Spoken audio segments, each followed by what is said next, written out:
जय गुरुदेव। देखो प्रेमियों, हमें वह काम करना चाहिए कि जिस काम को करने से अपना भी भला हो और लोगों का भी भला हो। गुरु महाराज जी समझाते हैं कि बच्चा, यदि अपने जीवन में आप अपना भला कर लेते हो, यानी अपनी आत्मा का कल्याण कर लेते हो, तो आप औरों का भी भला कर सकते हो। यदि आप अपनी आत्मा का कल्याण नहीं कर पाओगे तो अपना भी भला नहीं कर सकते, औरों का भी भला नहीं कर सकते। इसलिए सबसे मूल बात यह है, सबसे पहली बात तो यह है कि आपको अपनी आत्मा का कल्याण करना चाहिए। लेकिन हम अपनी आत्मा का कल्याण न करके हम जो है इस शारीरिक बंधन में, मोह माया के बंधन में फंस करके हम उलझ जाते हैं। हम ये सोचते हैं कि यही हमारा अपना काम है, यानी शरीर का देखभाल करना, शरीर के द्वारा जो भी बाल बच्चे हमारे उत्पन्न हुए उनका देखभाल करना, और जो है ज़मीन जायदाद खरीदना, और जो है नौकरी चाकरी करना, धन दौलत रुपया पैसा कमाना, यानी संसार में शोहरत इकट्ठा करना, इसी को हम अपना काम समझते हैं। लेकिन आपने देखा नहीं कि संसार में बहुत बड़े बड़े लोग आए, बहुत बड़े बड़े लोग आए, चक्रवर्ती सम्राट आए, राजा महाराजा साहब आए, शेर साहूकार, धनी मानी दानी महावीर साहब आए। लेकिन आपने सोचा कि जितना वो राजमहल बनाए, जितना किला बनाए, क्या आज वो किला रह गया? आज वो राजमहल रह गया? कहीं समुद्र पर पुल बांधने वाले रामचंद्र भी ना रहे। मानधाता आदि सभी चले गए, युधिष्ठिर आदि सभी चले गए, और बड़े बड़े लोग आए, बड़े बड़े दानवीर, राजा हरिश्चंद्र, कर्ण और दधीची, शिवी, वैसे बहुत सारे दानवीर आए और सब चले गए, सब चले गए। उनका बनाया हुआ जो महल है, उनका बनाया हुआ जो किला है, उनका इकट्ठा हुआ धन दौलत रुपया पैसा राजपाट, क्या रह गया? सब खंडहर बन गया। उनके साथ क्या गया? कुछ गया नहीं। जो भी अपने जीवन में अच्छा बुरा किए होंगे उसी का फल भोगने के लिए, अच्छा किए होंगे तो अच्छे लोकों में जाकर फल भोग रहे होंगे, खराब किए होंगे तो नरक आदमी जाकर उसका दंड भोग रहे होंगे। लेकिन अपनी आत्मा का उद्धार किया? अपनी आत्मा का उद्धार नहीं कर पाए। अपना काम होता है कि आप अपनी आत्मा का उद्धार कर लो। यह मानव तन आपको इसलिए दिया जाता है, आत्म कल्याण कर लो। कहते सबसे पहला परम कर्तव्य यही है कि आप जैसे भी हो, जहाँ पर भी हो, जिस भी अवस्था में हो, आप अपने आत्म कल्याण की बात को सोचो कि मेरी आत्मा का कल्याण कैसे होगा। जिसने अपने आत्म कल्याण के बारे में नहीं सोचा वह मानव शरीर को पाकर पशु जैसा जीवन यापन करता है। क्योंकि पशु बाल बच्चे पैदा करने में लगे रहते हैं और पेट पालने में लगे रहते हैं। बस जैसे पशु परिवार बना लेता है, उन्हीं के पीछे पीछे दौड़ता है, ऐसे आप भी परिवार बनाकर, बच्चे बनाकर, और उनके पीछे पीछे उन्हीं की परवरिश करने में लगे रहते हो, और अपने आत्म कल्याण की चिंता आप नहीं करते। और एक न एक दिन आप धाराशायी हो जाते हो, आप गिर जाते हो, फिर बस यहाँ से चल बसी। जिसको बना रहे थे, बनाते बनाते कोई बना, सब बिगड़ जाता है। इसलिए मेन काम ये होता है कि अपनी आत्मा का उद्धार करो, अपनी आत्मा का कल्याण करो। यही जीवन का प्रथम लक्ष्य है, मूल लक्ष्य है। जब अपने आत्मा का कल्याण कर लोगे तो आप अब आने वाली कई पीढ़ियों को भी तार सकते हो, और जितनी भी पीढ़ियां पीछे आपकी हैं पूर्वज, उनको भी आप उद्धार कर सकते हो। कहते हैं अपने जीव को कौन चलावे, तारे पुरुष करोड़। यानी अपने आत्मा का यदि उद्धार कर लिया तो करोड़ों को तुम पार कर सकते हो। लेकिन यदि अपना कल्याण नहीं किया तो किसी का भी कल्याण नहीं कर सकते। तो महात्मा तो इस बात को समझाते, आप जन्म ले लिया माँ के गर्भ से, सियाना हो गया धीरे धीरे, अब फिर आपकी नई नई उमंग जाग गई, शादी विवाह हो गया, परिवारों में इतना फंस गए, बाल बच्चों में, बस पत्नी के प्यार में इतना फंस गए, वो उसको कहा था तुम प्राणेश्वर हो, कहा था वो प्राणेश्वरी हो, तभी तो एक दूसरे के प्राण लोग हरण कर लेते हैं। उसकी मोह माया में फंस करके तुम अच्छे अपने काम से महरूम हो जाते हो। कहते हो तुम मेरे प्राण आधार हो, तो वो कहते तुम मेरे प्राण आधार हो, बस प्राण आधार करते करते प्राण लेके चले जाते हैं और तुम कुछ कर नहीं सकते। यही है आसक्ति। कहें आसक्त न हो, अनुरक्त न हो, अनुराग न हो यदि मन में, तो जीवन मुक्त मनुष्य फिर है मुक्ति ना केवल वन में। कहते हैं यदि आपके अंदर आसक्ति न हो, अनुरक्ति न हो, अनुराग न हो मन में, तो आप हर जगह कहीं पर भी रहकर साधना कर सकते हो, मुक्त हो सकते हो। कोई जंगल पहाड़ों में जाने की ज़रूरत थोड़ी है, घर में ही आप वो साधना कर सकते हो। लेकिन आसक्ति में यदि आप फंसे हो, अनुरक्ति में आप फंसे हो, अनुराग में यदि आप फंसे हो, तो चाहे घर में रहो, चाहे जंगल में रहो, चाहे कहीं पर भी चले जाओ, आपका कुछ भी होने वाला नहीं, कुछ भी नहीं हो सकता, आप कुछ भी नहीं कर सकते। इसलिए कहते हैं अपने जीव की कुछ दया पालो, 84 का फेर बचा लो। कहते हैं अब तो आप अपने आत्मा के ऊपर कुछ दया करो, क्योंकि आत्मा 84 में जाने वाली है, जल्दी करो, इसको बचाओ, इसको बचाओ, नहीं तो सीधे नरको 84 में जाएगी और बड़ी मार पड़ेगी। तब तुम्हारा पुकार, तुम्हारी बात सुनने वाला कोई नहीं होगा। जो जिसको तुम अपना बहुत कुछ समझते हो, मानते हो, जिसके लिए दुनिया संसार में अपने धर्म कर्म को भूल जाते हो, हमें करना क्या है, कोई साथ देने वाला नहीं होगा।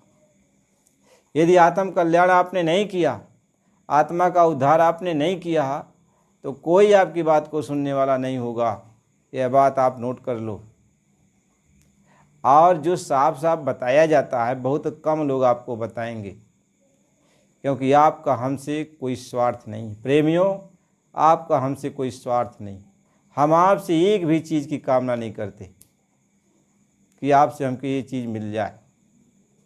हम किसी से किसी भी चीज़ की कामना नहीं करते। मैं सिर्फ ये चाहता हूँ कि आप अपनी आत्मा का उद्धार करो, नरको 84 से आप बचो। मैं सबको अपना समझता हूँ, किसी को पराया नहीं समझता। एक एक आत्माएं जितने भी यहाँ पे आई हैं सब हमारी हैं। तो दर्द तो होता है ना कि हमारी ये आत्माएं नरकों में जाएंगी, 84 में जाएंगी, तकलीफ़ होगा, मार सह रही हैं, मार सहेंगी। कहते करोड़ों करोड़ों, कितनी दूरी तक, कितने युगों तक, कितने समय तक मारी पड़ती रहेगी। कहते एक पल के लिए चैन नहीं मिलता है। तुम्हें सोचते हो कि कपोल कल्पित कहानी, ऐसी बात नहीं है, सच है कि मार बहुत पड़ती है, मार बहुत पड़ती है, आत्मा बहुत तड़पती हैं। तभी तो सभी आत्माएं कहती एक बार मानव तन मिल जाता तो सब तज भजन करब दिन राति, सारे सुख संपदा को छोड़कर, सारे ऐसा आराम को छोड़ करके हे प्रभु मैं आपकी भक्ति करूँगी। लेकिन जैसे हम आते हैं यहाँ तो भूल तो पहले जाते हैं, माया ने ऊपर मोह माया का पर्दा डाल दिया तो भूल गए। लेकिन धर्म ग्रंथ, वेद पुराण, उपनिषद, ऋषि मुनि, संत महात्मा हमें समझाते हैं कि अब से तू चेत में आ जा।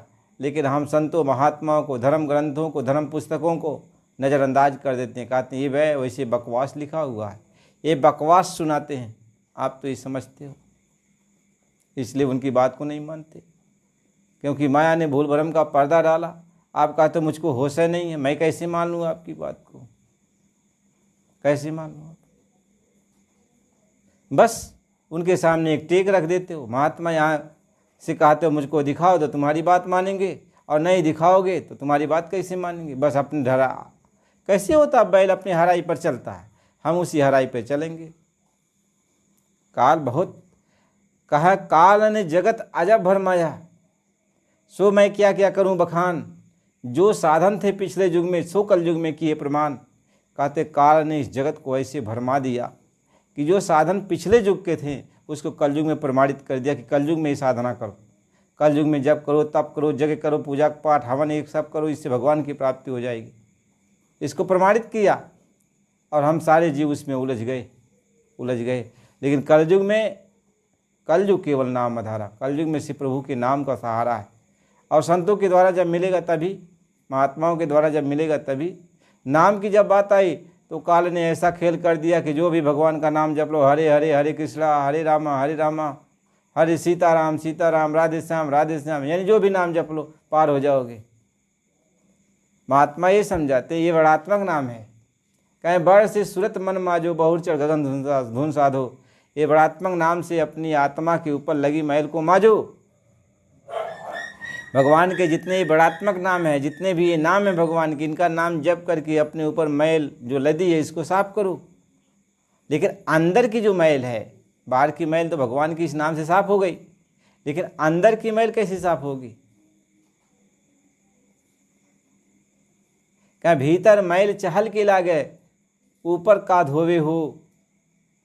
क्या भीतर मैल तो चहल के लगा लिए और ऊपर तो धोवत बाटा। ऊपर भगवान का नाम ले लिया, ऊपर से तो पवित्र हो गए आप, लेकिन अंदर की जो गंदगी है वो कैसे जाएगा जब अंदर का नाम मिलेगा? तो अंदर का नाम दिलाने वाला, अंदर से धुलाई, अंदर जल से धुलाई करने वाला, जो अंदर जाने वाला कोई सद्गुरु होगा, जो अंदर में आता जाता होगा, वही तो इसको निकालेगा, साफ करेगा।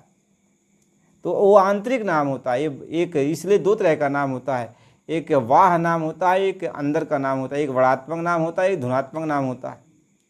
तो बड़ात्मक नाम से आत्मा के ऊपर लगी हुई जो मैल है, मन के ऊपर जो लगी हुई मैल है, ये साफ किया जाता है। लेकिन धुनात्मक नाम से जो अंदर जो मैल है, जन्म जन्मांतर की, उस मैल को साफ करके आत्मा को निज घर वो नाम लेके चलता है।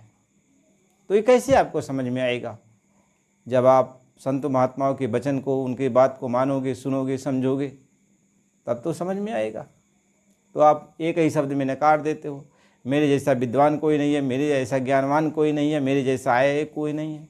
बस अपने सोहदा में, अभिमान में, ज्ञान में, पढ़ाई में, लिखाई में अपने बस इतना बड़ा अभिमानी बन गया, महात्माओं की कदर नहीं की, महात्माओं के वचन को माना नहीं, और फिर अंत में पछताते हुए जा रहा है। कहीं आप पछतावा क्या करे? जब चिड़िया चुग गई खेत, पछता के क्या करेगा? इसलिए अपने आत्म कल्याण करो।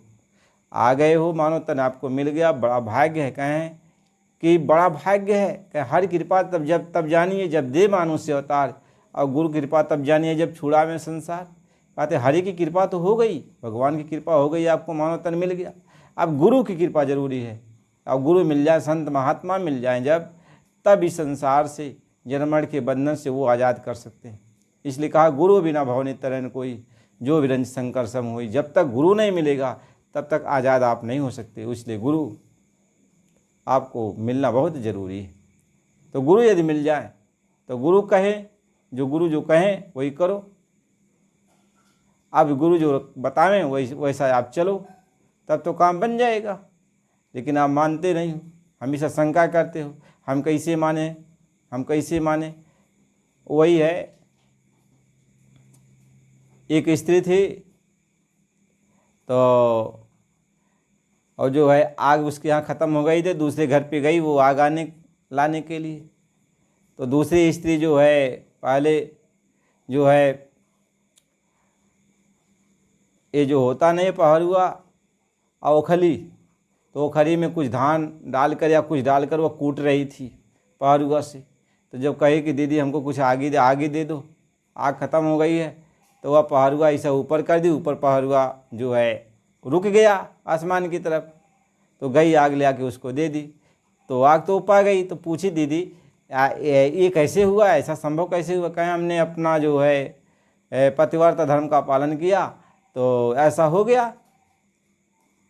तो वह जो औरत थी वो अपने पति से रोज़ झगड़ा करती थी, रोज़ लड़ाई करती थी, रोज़ झगड़ा करती थी। तो सोची कि हम भी ऐसा करेंगे।